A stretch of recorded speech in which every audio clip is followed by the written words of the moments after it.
The idea behind Microsoft's Project xCloud is allow you to stream AAA titles to basically whatever device you want, phone, tablet, console, or even PC. The system runs through the existing Microsoft Azure cloud network, which has 140 dedicated data centers spread across the globe, and especially fitted with Blade servers, which are made by basically taking a little Xbox One, and then you rip them apart, and then you put them in a server rack.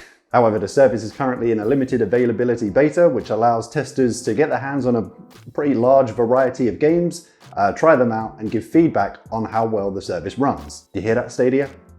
That's how you run a beta. So during this beta, access to the xCloud app is limited to Android devices, and you also have to be connected to the Android device through a Bluetooth controller, which means the most common combination you'll see at the moment is this, which is the Xbox controller with a clip on top of it. Also during this beta, the max resolution is capped at 720, but when scaled down to the size of a phone screen is less noticeable than it may sound. So what games can I currently play on xCloud? So right now there are over 50 games available, even during this beta period, which include massive titles like Gears 5, Devil May Cry 5, Forza Horizon 4, Just Cause 4, Darksiders 3, and yes, I've just realized I put this in a weird reverse chronological order.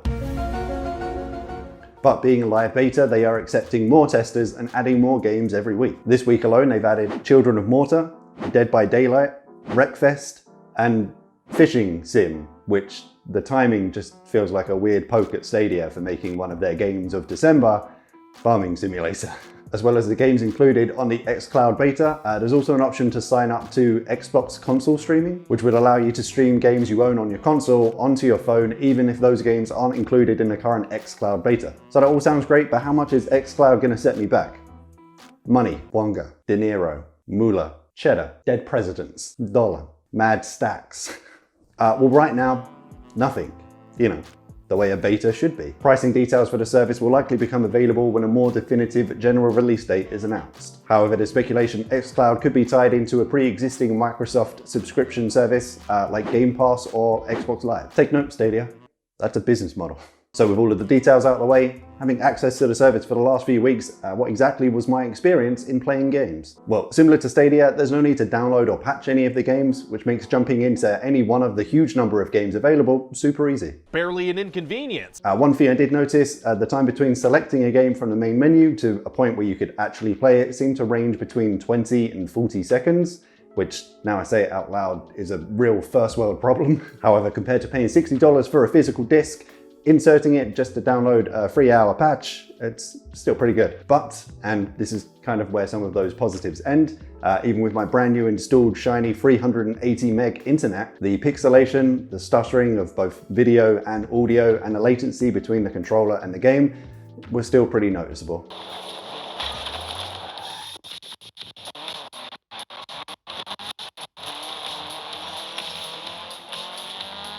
The wait is over. Let's begin.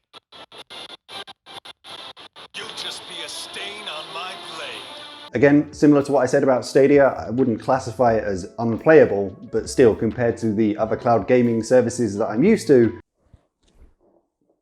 it's just not quite there. Which kind of pains me to say because, as I've mentioned, this is a business model that I'm like 100% on board with, but this isn't as big a deal for xCloud because, as we've mentioned, the whole idea of this is it's a beta. The service is still being worked on, and most importantly, players aren't paying for the privilege just to try it. But when it comes down to it, my criteria for success for a service like this is to make the player forget that they are actually streaming and not playing something local to them. So when it comes down to the latency, obviously there are some other contributing factors which are outside of Microsoft's control. Firstly, and it's the same as every game streaming service that we've talked about, your local internet speed is crucial. Seamlessly streaming AAA titles over 5 meg Wi-Fi just isn't a thing yet. So from my experience, any of the games which required shooting, had those games not had like auto lock functionality, I really would have struggled, and that was purely based on how responsive the sticks were to me aiming. And then when it comes to driving games, it's hard to tell because I suck at them. So it could have been the latency. It was probably me. But once the service comes out of beta and is available to play on devices which allow you to plug directly into the internet, I can imagine a huge improvement. Another small addition to that latency could be the fact that you can only play the service with a Bluetooth controller at the moment, which is a strange opposite direction of what we got to the launch of Stadia, where you could only play when the controller was plugged into your device. And lastly, the service is available on Android devices, but let's not forget that not all devices are created equally.